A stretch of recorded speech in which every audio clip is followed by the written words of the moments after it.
श्रीमती अर्चना पांडे जी, लखीमपुर। राधे राधे। राधे राधे। आदरणीय महाराज जी, आपके चरणों में कोटि कोटि प्रणाम। महाराज जी, बिना किसी दोष अथवा अपराध के कोई मनुष्य यदि सार्वजनिक एवं व्यक्तिगत तौर पर जीवन में किसी का अपमान करता रहे तो अपमानित व्यक्ति को क्या आचरण करना चाहिए? यदि वो आध्यात्मिक है तो उसे सह लेना चाहिए और भगवान से प्रार्थना करना चाहिए कि उसकी बुद्धि शुद्ध हो। और अपने में, आज ही सत्संग में था पूज्यपाद सिवड़िया बाबा के वचन में कि हमारा कोई प्रारब्ध पूर्व जो पाप में है, हमारे भगवान के द्वारा विधान किया गया है, शारीरिक दंड ना भोग करके मानसिक दंड से उसे निपटाया जा रहा है। जैसे हमें कोई गाली देता है या अपमानित करता है तो हमें मानसिक जलन होती है। मानसिक जलन से हमारे पाप का प्रायश्चित हो गया, जो हमें शारीरिक दंड नहीं भोगना पड़ा। तो हमारी कोई निंदा करता है या हमारा अपमान करता है या तिरस्कार करता है तो भगवान के विधान से हमें पवित्र किया जा रहा है। कबीरदास जी कह रहे, निंदक नियरे राखिए आंगन कुटी छवाए। अपने सामने रहे, पास रहे, बिना साबुन बिना पानी निर्मल करे स्वभाव। वो हमारे मन के, हमारे तन के सारे पापों को नष्ट कर देता है। जो श्री प्रबोधानंद जी महाराज कह रहे, सम्मानम कलयाति घोर गरलम नीचा अपमानम सुधा, श्री राधा मुरली धरो भज सखे वृंदावन मात्यज। सम्मान विष है जो हमारे पुण्यों को नष्ट करता है, और अपमान अमृत है जो हमारे पापों को नष्ट करता है और पुण्यों को बढ़ाता है। इसलिए मुझे जो आध्यात्मिक है उसे सहना चाहिए, और जो एकदम सांसारिक है तो सहेगा ही नहीं, वो प्रश्न ही नहीं करेगा, तो सठे साठ्यम समाचरित, वो दुष्ट के साथ दुष्टता का ही व्यवहार करेगा। लेकिन आध्यात्मिक ऐसा नहीं। करत जे अनसहन निंदक तिनहु पे अनुग्रह करो। जो तुम्हारे अनसहन अपमान करते हैं, निंदा करते हैं, उनको भी सहकर उसका मंगल मनावे, ये आध्यात्मिक स्थिति है। इससे हमारा मंगल होगा, हमारे पाप नष्ट होंगे, हमारे भगवान प्रसन्न होंगे। जीवन का परम लक्ष्य है भगवान की प्रसन्नता। किसका प्रश्न था, समझ पा रहे हैं आप? इसमें कोई संशय? जी। अक्षत जिंदल जी, नोएडा से। राधा वल्लभ श्री हरिवंश महाराज जी, आपके चरणों में कोटि कोटि प्रणाम। गुरुदेव, आपका जीवन और साधना हम सभी के लिए एक प्रेरणा है। गुरुदेव, आपने काशी में शिव जी की उपासना से प्रारंभ कर वृंदावन में श्री राधा वल्लभ श्री हरिवंश से राधा नाम का अद्भुत प्रकाश पूरे भारतवर्ष में फैलाया है।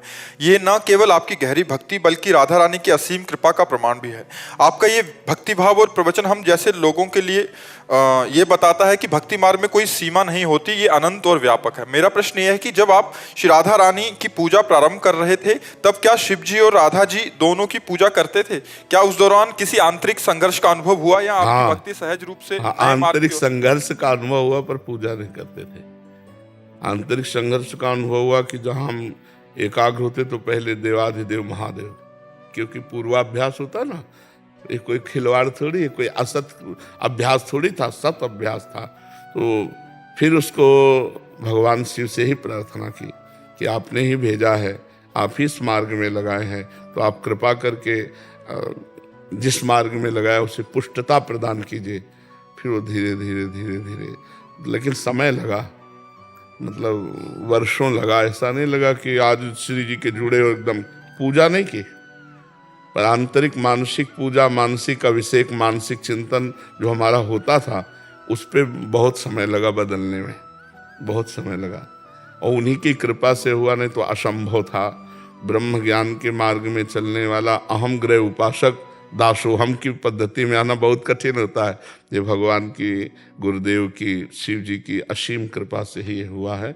हमारी सामर्थ्य इसमें नहीं थी, क्योंकि हमारा कोई परिचय ही नहीं था इधर का, वही परिचय था।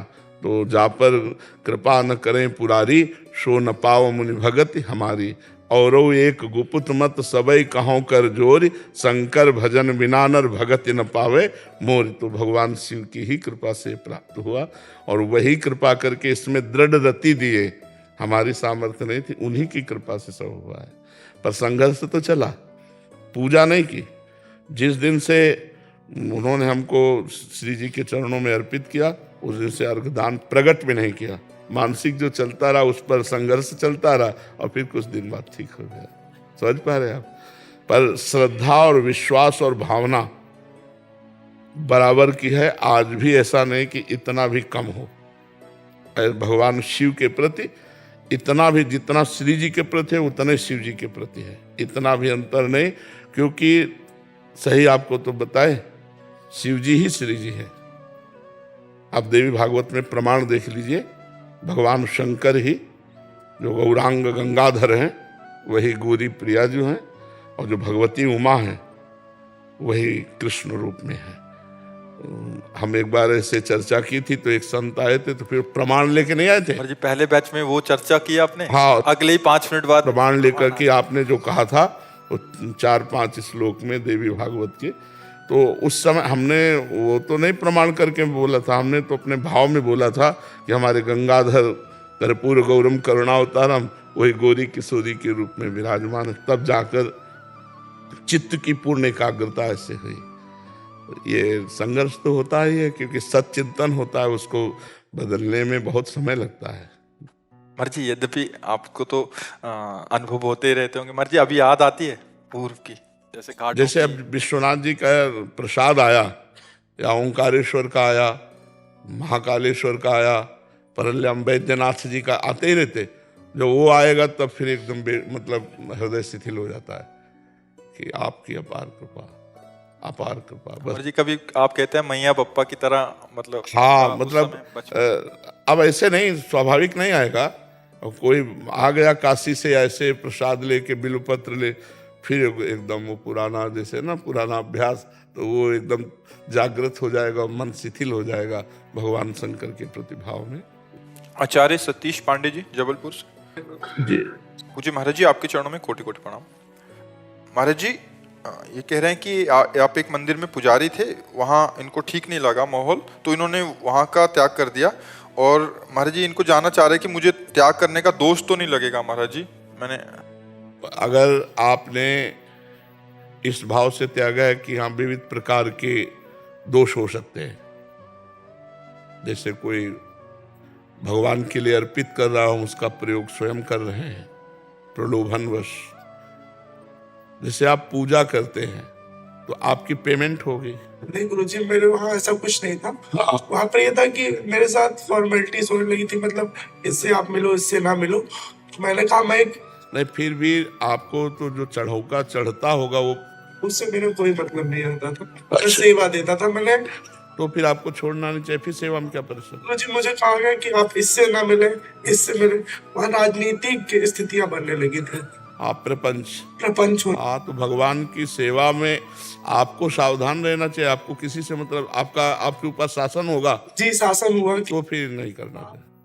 इसके साथ फोटो न खिंचाए। हाँ वो एक ब्राह्मण था, हाँ, नहीं, मैं ठीक सेवा है। देता था गुरुजी। हाँ, तब ठीक। मैंने 18 वर्ष सेवा करी उन भगवती की। हाँ, और फिर मुझे लगा कि यहाँ पर प्रपंच हो रहा है, यहाँ से छोड़ देना चाहिए। आप ठीक है। सुनता था, जी जी। पर वो इष्ट की जिनकी सेवा की हो तो दोस्त तो नहीं लगे। नहीं तो अभिष्ट को विराजमान कर लो छवि रूप में अपने घर में, और उनकी हाँ उनको पाठ सुनाओ और उनका नाम जप करो। वो भी मुझे बुलाते, सब चाहते हैं, और कुछ लोगों के कारण मैंने उसको छोड़ा। कोई बात नहीं, आप सरल हृदय हैं। जहाँ भी आप प्रभु को विराजमान करके आराधना करेंगे वो आराधना स्वीकार कर लेते हैं। कि जो और लोग हैं मुझे यजमान थे, तो मैंने किसी के पास नहीं जाता। कोई बात नहीं है, भगवान को यजमान बना लो, वही सबसे बड़े यजमान है। आए हाँ, भगवान का नाम जप करें। देखो हम इस विधान से कि अगर आप में इतनी विवेक प्रणाली होती कि सबकी बातें हटाकर अपने इष्ट से केवल मतलब रखना, तो वो आपका अधिकार नहीं है, क्योंकि आपके ऊपर शासन है वहाँ, तो इसलिए छोड़ देने में कोई दोष नहीं लगता है। नहीं तो हम आपको यही कहते पुनः सेवा कीजिए। पर वहाँ जब आपके ऊपर अधिकार दूसरों का है कि हम जैसा कहें वैसा सेवा करो, तो फिर नहीं करना चाहिए। फिर अपने छवि विराजमान घर में करके भगवत आराधना करनी। और आप निष्काम करते थे, इसलिए वो सेवा व्यर्थ नहीं जाएगी, आपको आगे उसका फल मिलेगा। और सबसे बड़ा फल है कि आपके आंसू गिरे, यही फल है। हम भगवान के लिए रो दे, हम प्रभु की सेवा के लिए व्याकुल हो जाएं, हमारे हृदय में तपन हो इस बात की, यही भक्ति का फल है। हाँ। वो भगवती के विग्रह को मैंने बाल्यकाल से सेवन। हाँ, कोई बात नहीं, अब भाव से सेवन करो, अपने घर में छवि विराजमान कर लो। वो अच्छी मानता हूँ, उनको मेरी लगाव अब उनसे लग गया। हाँ ठीक है, भजन करो, भजन इस साल बात जी। संजय शर्मा जी। राधे राधे। राधे राधे महाराज जी। महाराज जी ज्ञान क्या है? ज्ञान को पाने के लिए क्या शिक्षा आवश्यक है या ज्ञान को भक्ति से पाने का तरीका उच्च है? हाँ, भक्ति से पाने का तरीका उच्च है। स्वरूपानुसंधान भक्ति रेव गरीयसी, भगवान शंकराचार्य जी ने, गरीयसी माने श्रेष्ठ। स्वरूपानुसंधान अर्थात ज्ञान, आत्मस्वरूप का ज्ञान प्राप्त करने के लिए सर्वश्रेष्ठ साधन भक्ति है। पर कुछ स्वाध्याय भी जरूरत है। जब हमें पता ही नहीं कि मुझे किस मार्ग से जाना है, उस मार्ग में कितने किलोमीटर हैं, कितने किलोमीटर बाद हमारा लक्ष्य मिलता है, तो फिर ऐसे चलते हुए हम हार जाएंगे ना। इसलिए हमको सबसे पहले इस मार्ग में गुरु का वर्ण करना चाहिए। गुरु के वचनों के अनुसार जब हम चलेंगे तो मंजिल बहुत दूर है पर बहुत नज़दीक हो जाती है। और जब हम भगवान की आराधना करते हैं तो मंजिल चलनी ही नहीं पड़ती है, हृदय में ही ज्ञान प्रकट हो जाता है। नहीं तो ज्ञान के पंथ कृपाण के धारा, परत खगेश लगे नहीं बारा। ज्ञान का मार्ग बोले नंगी तलवार पे चलना है। बहुत कठिन होता है ना, क्योंकि पूरे संसार के राग का नाश करना है। पूरे संसार को असत्य कह दिया ज्ञान ने, ब्रह्म सत्यम जगन मिथ्या। अब हम पूरे संसार में ही फंसे। तो मतलब हमारी जितनी आज तक जन्म जन्मांतर से संस्कार स्वभाववश आसक्तियां हैं, सब काटनी है। और सबसे मूल शरीर में आ जाती है, जब सब छोड़ सकते हैं। लेकिन देह प्राण ते प्रिय कछु नाही, सबसे ज्यादा प्रिय देह और अपने प्राण है, और इनकी भी परवाह छोड़ देनी है, तब हम ज्ञान के मार्ग में चल सकते हैं। तो इससे बहुत सरल और संपूर्ण ज्ञान प्राप्त कराने में समर्थ, भगवत प्राप्ति कराने में समर्थ भगवान की भक्ति है। अब जैसे शरीर का राग त्यागना और शरीर को समर्पण करना, दोनों बात एक है, लेकिन राग त्यागना बहुत कठिन है और समर्पण करना सहज है। राग त्यागना कठिन है। मैं शरीर नहीं हूं, अब सर्दी लग रही तो शरीर में तो लग रही, लेकिन आप महसूस कर रहे हैं ना कि आपको सर्दी लग रही, तो अज्ञान है। सर्दी किसको लग रही है? आत्मा को लग नहीं सकती। और पंचभूत जड़ है, इनको लग नहीं सकती, तो भ्रम ही तो है। तो भ्रम है तो उतार दो जैकेट। ज्ञान का मतलब चल जाए है नहीं, पर है ना कि हमें सर्दी लगती है। भूख प्यास प्राणों का धर्म है, देखना सुनना इंद्रियों का धर्म है, संकल्प विकल्प मन का धर्म है। आप सबसे अलग हैं, लेकिन आप सबसे अलग नहीं हैं। आप देख रहे हैं, आप खा रहे हैं, आप सूंघ रहे हैं, आप भोग रहे हैं, क्योंकि आप शरीर भाव में हैं। इसी को अज्ञान कहते हैं। अब इस अज्ञान को त्यागना बड़ा कठिन है नहीं कठिन? अब हम क्या करते हैं, इसको घुमा के त्यागते हैं। बोले भोजन हमें ये पसंद है तो भगवान को भोग लगा, अब वो प्रसाद हो गया। अब वो राग नहीं करेगा, अब वो बांधेगा नहीं, नुकसान नहीं करेगा, वो आपका मंगल करेगा। प्रसादे सर्व दुखाना हानि रस्योपजाते। परिवार में बंधे तो नाथ सकल संपदा तुम्हारी, मैं सेवक समेत सतनारी। हे नाथ, पत्नी पुत्र परिवार सहित मैं आपका दास हूं। बात वही हो रही है, राग का त्याग। लेकिन वो राग का त्याग करना अत्यंत कठिन, और ये राग का समर्पण, भगवत समर्पण, इससे बहुत जल्दी ज्ञान प्राप्त हो जाता है। पर जब हमारे हृदय में लक्ष्य प्राप्त हो जाए ज्ञान प्राप्ति के लिए, तब ये बात हो सकती है। तो हम सुमिरन परायण हैं। पहली बात तो भक्ति का प्रधान स्वरूप देवर्षि नारद जी ने बताया, तदर्पिता अखिलाचारिता तद स्मरणेन परम व्याकुलते थे। जो सारे आचरण भगवान के लिए करता है, जो भी कर्म व्यापार नौकरी सब भगवत अर्पित करता है, और इतना नाम सुमिरन में प्रियता हो गई कि अगर एक क्षण के लिए भी छूट जाए तो व्याकुल हो जाए। जैसे मछली को पानी से अलग करो तो तड़पने लगती, तद विस्मरणेन परम व्याकुलते थे। तो ये भक्ति फिर शुद्ध ज्ञान प्रकाशित कर देगी। हर समय देखो, जब संसार का चिंतन होता है तो हमारा हृदय मलिन होता है, जब भगवान का चिंतन होता है तो निर्मल होता है। तो हम राधा राधा राधा राधा राधा राधा हर समय जपे तो हमारा हृदय निर्मल, और निर्मल हृदय में ज्ञान प्रकाशित हो जाता है। मलिन हृदय में अज्ञान होता है, निर्मल हृदय में ज्ञान होता है। मलिन हृदय संसार को सत्य मानेगा, और निर्मल हृदय सब में भगवान है ऐसा सत्य मानेगा। अब हमको सरल सहज और भरोसा, ज्ञान में आप भ्रष्ट हो कोई बचाने वाला नहीं, और भक्ति में करो सदा तिनके रखवारी, जिम बालक राखे महतारी। भगवान कह रहे ना, मैं उसकी रक्षा करता हूं। योगक्षेमम वहाम्यहम, मैं स्वयं योगक्षेम का। तो सबसे श्रेष्ठ भगवान की भक्ति का जो आचरण है, जो चिंतन है, वो सहज ज्ञान की धरा में पहुंचा देता है। अच्छा, कोई भक्त अज्ञानी होता है क्या? देखो हनुमान जी, ज्ञानी नाम अग्रगण्यम, गरुण महाज्ञानी गुण राशि, विश्वामित्र महामुनि ज्ञानी, सब अपने आप ज्ञान आ जाता है। तो हम नाम जप करें और भक्ति के पवित्र आचरण करें, और जो आचरण वो भगवान को समर्पित कर दें, और पूरा परिवार तन मन धन सब भगवान की शरण में, निश्चित भगवत प्राप्ति, निश्चित ज्ञान हो जाएगा। समझ पा रहे आप? किरण जी, गुड़गांव हरियाणा से। राधा वल्लभ श्री हरिवंश गुरुदेव, आपके चरणों में कोटि कोटि प्रणाम। पूज्य गुरुदेव भगवान, मुझ अधम से एक संत के प्रति दृष्टि दोष हो गया था। उसके पश्चात मेरा नाम जप छूट गया। मैंने उन संत से भी क्षमा मांग लिया, उन्होंने भी क्षमा भी कर दिया, फिर भी नाम जप पहले की तरह नहीं चल पा रहा। महाराज जी, कृपा करके मेरा मार्गदर्शन करें। अभ्यास करो, शुरू करो। और किसी के प्रति हम दोष दृष्टि क्यों करें? पहली बात तो हम सब गृहस्थों से प्रार्थना करते हैं कि संतों के वचन सुनो और दूरी रहकर भजन करो। उनका भी भजन होने दो और तुम भी भजन करो। सत्संग सुनो और दूरी बना लो। बहुत तुम्हारे अंदर भाव है तो शिक्षा ली है तो भिक्षा दे दो, 4 रोटी की व्यवस्था कर दो। अगर उनको भूख लगी भोजन दे दो। अगर ऐसा लगता है कि भाई हम वस्त्र की व्यवस्था कर दो, दूरी बना के रहो। ज्यादा संतों से ऐसा लिप्सा नहीं रखनी चाहिए, नहीं तो दोष दर्शन हो जाएंगे।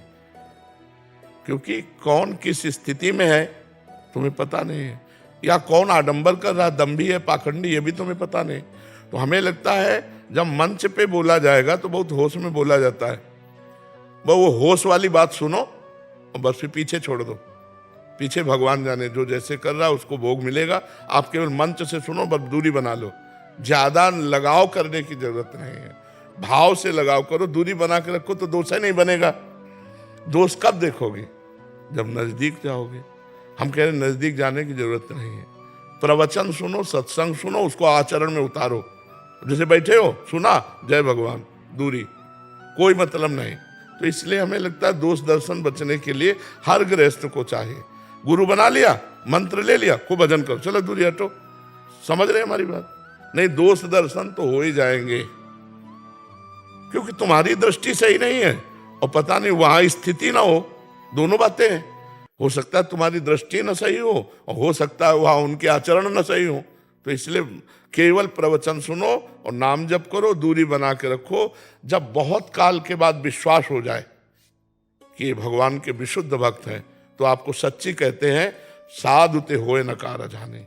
भगवान के भक्त से कभी ऐसा नहीं हो सकता कि जो नहीं होना चाहिए, कभी नहीं हो सकता। ऊसर बरसै तृण नहीं जामा, संत हृदय जिम उपज न कामा। भगवान के भक्तों से कभी ऐसा नहीं हो सकता। जो वास्तविक भगवान के मार्ग में चलने वाले हैं, ऐसा नहीं हो सकता। तुम्हारा मंगल होगा, तुम्हारा कल्याण होगा, पर कुछ ऐसी बाहरी बातें हैं जो हम उनको दोष दर्शन में न देखें। जैसे सत्संग हो रहा है और बीच सत्संग में रामकृष्ण परमहंस जी कहते खाने को लाओ, कुछ पकौड़ा लाओ, कुछ ऐसे, और वो परमहंस स्थिति। तो विवेकानंद जी ने कहा भी एक बार कि महाराज जी, तो उन्होंने कहा जिस दिन हम ऐसा ना करें उस दिन जान लेना कि शरीर छूट जाएगा। रजोगुण से शरीर का सेवन हो रहा है। रजोगुण अगर ना हो तो शरीर नहीं चलेगा। तो कुछ ऐसे लीलाएं होती, खान पान ऐसे, लेकिन गलत लीलाएं नहीं होंगी, तो उनमें दोष दर्शन न करे। खान पान व्यवस्था उनकी कैसी है, अलग अलग संतों का स्वभाव होता है, प्रभाव होता है, पर हमें लगता है दूरी बना के रखे तो ज्यादा अच्छा। आग से लिपटो मत, दूर से सेवन करो। राजा जोगी अगिन जल, परशुराम देवाचार्य जी हुए हैं, ये 4 बातें कही। राजा जोगी अगिन जल, इनके उल्टी रीति, परशुराम इनसे बच के रहिए, थोड़ी करिए प्रीति। जैसे जल है तो अगर भंवर में फंस गए तो चाहे जितने तैराक को मरी जाओगे, वहां कोई उपाय नहीं है। अग्नि है, दूर से सेक लो, ज्यादा प्यार करोगे फफूला पड़ जाएगा, जल जाओगे। राजा है, एक द्वार का निर्माण कराया और जो पर्दा हटाया गया तो राजा ने कहा वाह क्या निर्माण हुआ है। तो निर्माण करने वाले को हार का इनाम दिया। अब वो फूल गया उसने कहा सरकार ये क्या, इससे भी अच्छा बना सकते हैं। तो कहा सिर्फ इससे अच्छा बना सकते तो घटिया क्यों बनाया, इसको फांसी में चढ़ा दो। अब संत है, कृपालु है, और आपका दोष दर्शन हो गया तो सब पुण्य नष्ट हो जाए। साधु अवज्ञा तुरंत भवानी, कर कल्याण अखिल के हानि। तो मुझे लगता है कि दूर से प्रीति करो, उनका भी भजन शुद्ध बना रहेगा और आपका भी भजन शुद्ध बना रहेगा। ज्यादा लगावपन बाहरी मत करो, अंदर से भगवान मानो, खूब बढ़िया भजन करो, कोई परेशानी नहीं। बाहर से लगाव करोगे तो उनमें भी दोष हो सकता है और आप में भी दोष हो सकता है, इसलिए दूरी बना के रखे और नाम जप करो। कुछ नहीं, आज से शुरू करो नाम जप करना, ठीक है ना। ये बात भूल जाओ कि तुमसे कोई अपराध हुआ था, अब भजन शुरू करो। यशिका जी हरियाणा से। जी राधा वल्लभ श्री हरिवंश। गुरुदेव महाराज जी आपके चरणों में कोटि कोटि प्रणाम। महाराज जी मेरा प्रश्न है कि स्वप्न को लेकर है। महाराज जी मुझे स्वप्न में भूत और भगवान एक साथ दिखते हैं, मैं ऐसा कुछ खास हमें ये भूत भावन भगवान, भूत भावन भगवान और आगे शंकर, भूत जब हम उच्चारण करते तो भूत भावन भगवान, अरे वही सब है, कोई दूसरे नहीं है, वही चराचर जगत बने हुए हैं। अब हमारी बुद्धि शुद्ध नहीं है इसलिए ऐसा है, कोई भूत ऊत नहीं है, वही भगवान है, वही सब रूपों में है, उनके सिवा कुछ नहीं है। नामदेव जी के सामने भूत प्रकट हुआ तो उनका जय विठ्ठल, तो वहां विठ्ठल भगवान प्रकट हो गए। तो हम अगर भूत को भूत मानेंगे तो भूत है, नहीं तो भगवान के सिवा कोई है नहीं। और नाम जप करते हुए सोया करो, उठ पटांग के स्वप्न नहीं आएंगे। जब शयन करो तो नाम राधा राधा राधा राधा, जब तक नींद ना आवे तब तक राधा राधा राधा, राधा सो गए फिर आप देखना अच्छे स्वप्न आएंगे। ये सब इधर उधर के स्वप्न नहीं आएंगे। इधर उधर के स्वप्न आते हैं जो सोते समय बातें प्रपंच की सोचते रहते हैं। सोते समय नाम जरूर जपना चाहिए, पता नहीं जग पावे कि न जग पावे, ये भी तो है ना। कहो सोते सोते ही दिल फेल हो जाए, इसलिए हम भगवान का नाम, प्रियाजू का नाम जपते हुए सोएं, जिससे हमारा शयन भी आनंदमय हो जाए। और अगर स्वप्न आते हैं तो देखो स्वप्न की 2-3 प्रवृत्तियां होती। एक होता है ऊट पटांग, बेमतलब के स्वप्न आते हैं जिनका कोई अस्तित्व नहीं। और एक होता है जो हमने पूर्व में किया है उन संस्कारों से होता है। और एक होता है आगामी जो होने वाला है उसका संकेत। 3 प्रकार के स्वप्न के होते। एक होता है बिल्कुल सिर पैर के नहीं, बिल्कुल बेकार, ऊट पटांग एकदम, तुकतान ही नहीं। और एक होता है जो पूर्व में हमने किया है उसके संस्कार के स्वप्न आते हैं। और एक आगे जो होने वाला है संकेत, उसके स्वप्न आते हैं। तो हमें नाम जप किया जाए, नाम जप करने का अभ्यास बनाया जाए तो हम तीनों प्रकार के स्वप्नों से बच जाएं। नहीं तो कहो ऐसा स्वप्न आ जाए कि आनंदित हो, कहो ऐसा स्वप्न आ जाए कि रोना पड़े, भयभीत हो जाए। नाम जप करो तो स्वप्न भी तुम्हारा आनंदित रहे, आनंद देने वाला बनेगा। स्वप्न में भी दुख नहीं होता भक्त को, इसलिए भगवान का नाम जप करो। सुकन्या जी बिहार से। राधा राधा। गुरुदेव आपके चरणों में कोटि कोटि प्रणाम। गुरुदेव भगवान मुझ पर हेतु की कृपा हुई है। महाराज जी मुझे हर समय से ये डर लगा रहता है कि कहीं सांसारिक मोह में फंसकर मैं रास्ता ना भटक जाऊं। भगवान की शरण में रहो, वो अपने भक्त की रक्षा करते हैं जैसे माँ अपने बच्चे की रक्षा करती है। करूं सदा तिनके रखवारी, जिम बालक राखे महतारी। हम तो फंस ही सकते हैं, आप अगर हमारा हाथ पकड़े तो हम कैसे फंस सकते हैं। हमें भरोसा भगवान का रखना चाहिए, अपना नहीं।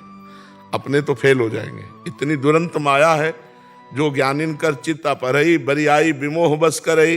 जो बड़े बड़े ज्ञानियों के चित्त का अपहरण करके बलात् मोह में डाल दे उसे माया कहते हैं। तो भगवान कहते हैं दैवी हेषा गुणमयी मम माया दुरतया मामेव ये प्रपद्यन्ते माया में ताम तरंते। ये त्रिगुणमयी माया बड़ी दुरत्य है, जो मेरी शरण में आ जाता तो मैं पार करवा देता हूँ। तो हम भगवान के आश्रित रहें, डरे ना, नाम जप करें और भगवान से कहें कि नाथ मुझे बचा लेना, मैं तो फंस जाऊंगा। मेरा तो स्वभाव ही है फंसना, जन्म जन्मांतर से फंसते आ रहे हैं। आप ही मुझे बचाओ प्रभु, आप ही मेरी रक्षा करो, तो रक्षा कर लेंगे वो। हमको तो डरना तो है ही है, पर इतना नहीं डरना कि हम भजन छोड़ दें। कहीं फंस सकते, पक्की बात है आपकी, लेकिन भगवान जब बचाने वाले हैं तो फंसने नहीं देंगे। भगवान की शरण में हो जाओ और नाम जप करो।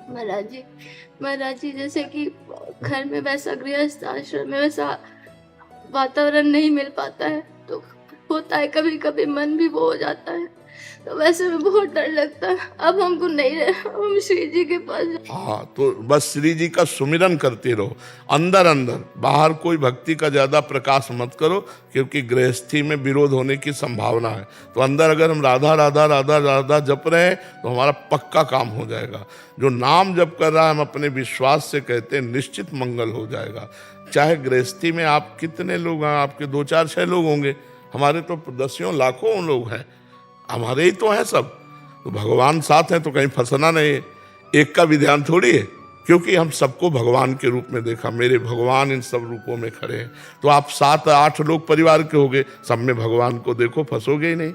पुत्र में भगवान, पति में भगवान, सास ससुर में भगवान, सब में भगवान की भावना करो तो फंसोगे नहीं। सेवा भी बन जाएगी और भगवत प्राप्ति भी हो जाएगी। यश जी राधा कुंड से। राधा वल्लभ श्री हरिवंश महाराज जी। महाराज जी, मुझे राधा प्यारी की बहुत याद आती है, उनके लिए रोता तड़पता हूँ, लेकिन अब धैर्य नहीं रख पाता, जिस कारण बस ऐसा लगता है कि क्या श्री जी मेरे साथ भी हैं, क्या वो जानती भी हैं मैं उनके लिए दिन रात रोता हूँ। वो ही चाह रहे हैं तभी तुम्हें रोना आएगा। श्री जी आपको जानती नहीं, श्री जी ही आपको प्यार दे रहे हैं, तभी आप श्री जी के लिए। अगर किशोरी जी कृपा न करें तो एक बार राधा नहीं बोल सकते, राम जी कृपा न करे तो एक बार राम नहीं बोल सकते, कृष्ण जी कृपा न करे तो एक बार कृष्ण नहीं बोल सकते। और वो तो सबके हृदय में ही बैठे हैं, उनके जानने की बात तो हृदय में ही बैठे हैं, और उन्हीं की प्रेरणा से आप राधा राधा कहते हैं। तो ये तो संशय मत करो कि वो देखती है कि नहीं, वो जानती है कि नहीं, वही कृपा करके प्रसाद दे रहे कि आप राधा राधा कह करके रोना आता है, आपको लगता है श्री जी मिल जाए। ये तो बड़े भाग्य की बात है। बस अंदर छुपाए रहो, अपने को भक्त ना मानना कि मैं बहुत बड़ा भगत हूँ, क्योंकि इससे फिर अभिमान आ जाएगा। और नाम जप करो और चुपचाप एकांत में रो श्री जी के लिए, ठीक है।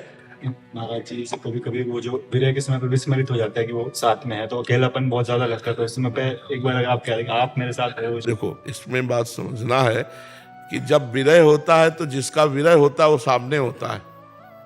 अगर विरह है तो हमारी बात का अनुभव करोगे। जब अगर हम कृष्ण विरह में हैं तो हमारे भाव देश में कृष्ण छाए हुए हैं, तभी तो हाँ कृष्ण तुम कब मिलोगे, प्यारे तुम कब मिलो, उसको अनुभव हो रहा है, सामने श्री कृष्ण पर अनुभव हो रहा है विरह का। तो ऐसा नहीं है कि वो विरह के समय तुम्हारे साथ नहीं रहते, तुम अकेले रहते हो, ऐसा विरह तो होता नहीं है। विरह जिसके लिए होता है उसकी झांकी दिमाग में होती है। आप ऐसे लौकिक देख लो, किसी व्यक्ति के विषय में सोचोगे तो उसका रूप आ जाएगा कि नहीं आ जाएगा, कि यार बहुत दिन से वो नहीं मिले, तो सामने आपके होगा वो रूप। ये सिद्धांत है। तो जब हम प्रभु के लिए रोते हैं तो प्रभु हमारे मानस पटल पे होते हैं, हे श्री कृष्ण आप कब मिलोगे। तो साथी तो है, ऐसा कैसे सोचते हो कि आप अकेले हैं। गुरु जी ऐसे एकांतिक में तो रोज नहीं आ सकते, आप तो मेरे साथ है ना हमेशा। पक्का हमारी बात मानो ना, हमारी स्वामिनी जी का नाम जप करो तो आप देखो। हमारा नाम जानते हो क्या है? प्रेमानंद। प्रेम किसे कहते हैं? श्री जी को। आनंद किसे कहते हैं? लाल जी को। प्रिया और लाल दोनों मिलकर प्रेमानंद है। तो जहां प्रियालाल का स्मरण कर रहे वही प्रेमानंद है। हमारा कोई ये रूप थोड़ी है, ये तो पांच भौतिक शरीर है, 2 4 कब छूटेगा ये पता नहीं, लेकिन ये छूटेगा। लेकिन जो हमारा स्वरूप है वो कभी नहीं छूटेगा, वो तो सच्चिदानंद में है। इसलिए स्वरूप से प्यार करो, शरीर से नहीं। नहीं तो 4 दिन बाद कहोगे वो जिनको हमने अपना माना था वो तो मर गए, ये शरीर तो जाने वाला है, लेकिन हम जाने वाले नहीं। प्रेमानंद नहीं, जहां पुकारोगे वहीं प्रेमानंद। प्रेमानंद पुलकित गात्रो विद्युत धाराधर सम कांति राधा कृष्णो मनस्य दधानम। राधा कृष्णो मनस्य दधानम वंदेहम श्री हरिवंशम। ये प्रेम स्वरूप है। खूब नाम जप करो।